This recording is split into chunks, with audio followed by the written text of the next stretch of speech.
Hello dear students. So finally अब जो courses रह गए थे या जो ईयर रह गए थे उनके एग्जाम आज यानी कि 8 मई से स्टार्ट होने जा रहे हैं बेटा।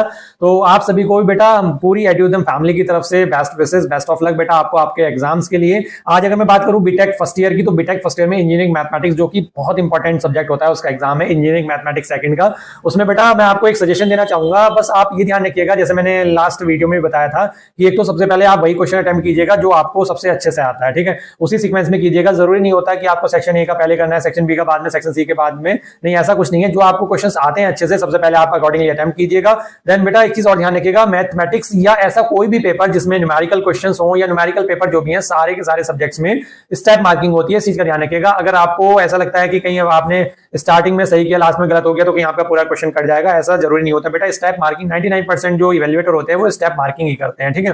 तो अगर आप जैसे अच्छे क्वेश्चंस आते हैं आपको बहुत अच्छे से उनको सबसे पहले अटेम्प्ट कीजिएगा, बाद में जो आपको थोड़े बहुत भी आते हैं ना उनको अटेम्प्ट जरूर करके आइएगा। और एक चीज हमेशा ध्यान रखिएगा, क्वेश्चन पेपर पूरा 100% जरूर अटेम्प्ट करके आइएगा। इस चीज का हमेशा ध्यान रखा करें और टाइम मैनेजमेंट का पूरा प्रॉपर ध्यान रखा करें। एक वॉच जरूर लेके जाइएगा, स्मार्ट वॉच नहीं होनी चाहिए, इस चीज का ध्यान रखेंगे क्योंकि वो एग्जाम में अलाउ नहीं है स्मार्ट वॉच, ठीक है। बाकी अगर मैं बात करूं बीसीए की, तो बीसीए सेकंड ईयर का जो आज पेपर है वो ऑपरेटिंग सिस्टम का पेपर है, थ्योरेटिकल पेपर है। तो बेटा आप भी, मैंने जैसा बोला है कि आप क्वेश्चन पेपर पूरा अटेम्प्ट कीजिएगा और स्टार्टिंग के 10 मिनट जो है ना क्वेश्चन को, जितना क्वेश्चन पेपर में जो क्वेश्चन है उनको पढ़ने में जरूर दीजिएगा। अच्छे से क्वेश्चन को पढ़िएगा, समझिएगा, देन क्वेश्चन पेपर जो है ना तब सॉल्व कीजिएगा। किसी भी तरह की कोई अगर आपको प्रॉब्लम होती है, कोई इशू आता है, बाद में आप हमसे कॉन्टेक्ट कर सकते हैं एग्जाम के बाद में, या कुछ अगर पूछना है आप पता कर सकते हैं डियर स्टूडेंट्स। बाकी आप बिल्कुल कूल होकर पेपर को सॉल्व करेंगे अच्छे से और ध्यान रखेंगे छोटी छोटी गलतियों का, कि किसी तरह की कोई छोटी गलती ना हो जिससे यूएफएम लगने के चांसेस होते हैं। बहुत सारे स्टूडेंट्स कई बार ऐसे कॉल करके बताते हैं कि सर मेरी गलती नहीं थी, मैंने बस इतना किया उतना किया, उस वजह से मेरी यूएफएम लगी। तो बेटा छोटी छोटी चीजों का ध्यान रखेंगे। हालांकि एकेटीयू ने भी एक सर्कुलर के माध्यम से इंफॉर्मेशन दी है कि आपको कोई अपना रोल नंबर वगैरह नहीं लिखना है, किसी तरह की कोई आइडेंटिटी मार्क नहीं करनी है कॉपी में।